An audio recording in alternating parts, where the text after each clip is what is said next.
ধন্যবাদ। এসএসসি 2026 সাল এবং এসএসসি 2027 সাল, তাছাড়াও কিন্তু যারা বর্তমানে নবম দশম শ্রেণীতে আসো তারা কিন্তু এই অঙ্কটি দেখে নিতে পারো, কারণ এটা কিন্তু ইম্পর্টেন্ট ছোট প্রশ্ন অথবা নৈবেদিক আকারে আসতে পারে।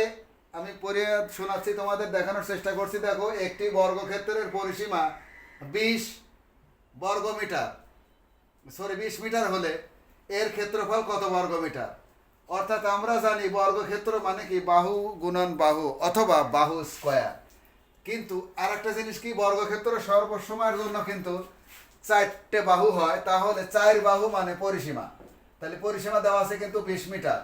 তাহলে যদি 4 বাহু যদি অর্থাৎ পরিসীমা যদি 20 মিটার হয়, তাহলে বর্গক্ষেত্রটির এক বাহু কত?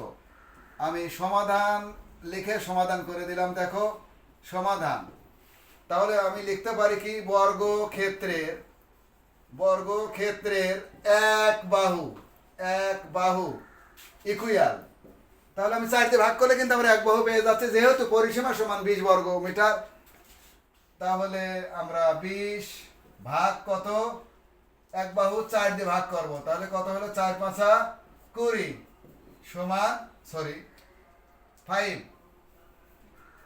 তাহলে কিন্তু 5 মিটার। এখন প্রশ্ন হলো যে এর ক্ষেত্রফল কত বর্গ মিটার? অর্থাৎ ক্ষেত্রফল মানে কি, আমরা জানি কি, লিখে দিলাম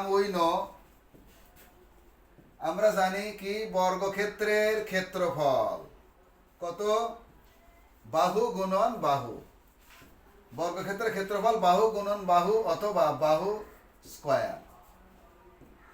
তাহলে আমাদের তো বাহু বের করাই আছে 5 মিটার, তাহলে 5 এর উপরে স্কয়ার, তার মানে কত, 5 5 25, এই 25 বর্গ মিটার। এটাই কিন্তু আমাদের আজকের আনসার। ধন্যবাদ, আশা করি বুঝতে পেরেছো। Thank you.